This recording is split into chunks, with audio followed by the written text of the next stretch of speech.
We begin this hour with Pakistan, where officials are trying to stop the biggest lake from bursting. Record floods have killed more than 1,300 people, millions have fled their homes, and now there's concern over hunger and disease. Masood Khan is Pakistan's ambassador to Washington, and he joins us on Zoom. Ambassador, welcome. Thank you so much. It's a pleasure to talk to you. Can I ask you about Manchar Lake, which is at risk of bursting? Over the weekend, officials released some water into nearby villages after warning people to evacuate. I understand the water is still high. What options does the government have now? Well, very limited. As a matter of fact, what we're trying to do is to shore up its embankments and cut it from some places so that the water can flow into the Indus River.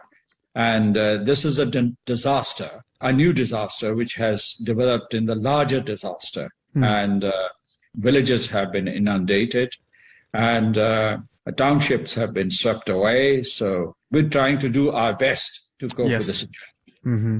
And just to kind of back up and understand, this year's summer monsoon season has brought far too much rain. Is it clear, how much this is natural variation and how much this is attributed to climate change? Well, it is direct impact of climate change, and scientists have established that. I was reading these articles from such magazines as Nature and others who specialize in scientific matters. What they have established is that there was this unusual, unprecedented pattern. We witnessed forest fires, then there were heat waves, and then, of course, there was glacier melt, and then there were monsoon rains. And the result is unprecedented floods in the history of Pakistan.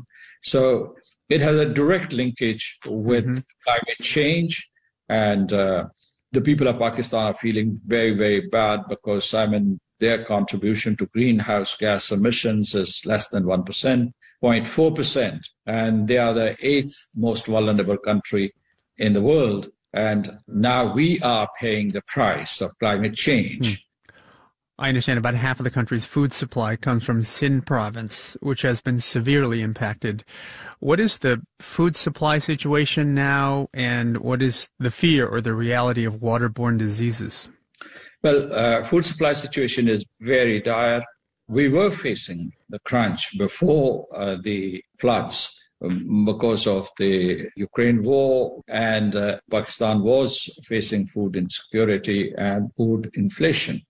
But this has been exacerbated by these floods. Major priority is to rush food to these relief camps.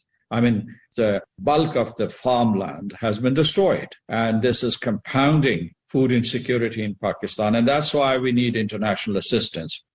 And you asked about waterborne diseases. Oh, yes. What we're seeing is an outbreak of cholera, diarrhea, dengue fever, and malaria. And since most of the hospitals have been destroyed or they have been inundated, we have a medical emergency. Some 75,000 women are pregnant, and some of them are about to deliver. So, the conditions are really bad. There is, of course, this appeal to the international community. There is a broader question or discussion of climate change and the responsibility of the industrial countries. But can I ask you about governance in Pakistan? Some analysts make the argument that the country could have had a broader flood plan, could have managed better reservoirs that are choked with silt, in managing canals to divert water away from the Indus River. Is there more longer-term planning and preparation that needs to happen? Yes, the resilience.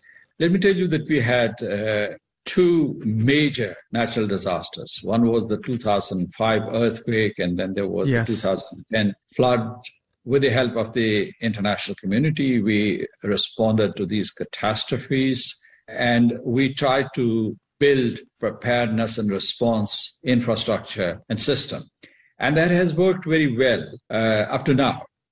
Although our system was not perfect, we were able to warn people about the coming floods, and we were able to save many lives. But when you look at the enormity of these floods, We were not prepared. Nobody could have been prepared. I think that even if this flood had hit some of the most developed countries, they would have had difficulty in responding to it effectively. So, yes, we must learn lessons and we should prepare better for the future, because one thing is established, that Pakistan is prone to national disasters, and therefore we should have a better system. And there I would appeal to the international community and governments in general and the United Nations system itself, that they should come forward and help us build resilience in Pakistan for dealing with disasters. Masood Khan is Pakistan's ambassador to the U.S. We've been speaking to him about the devastating flooding in Pakistan.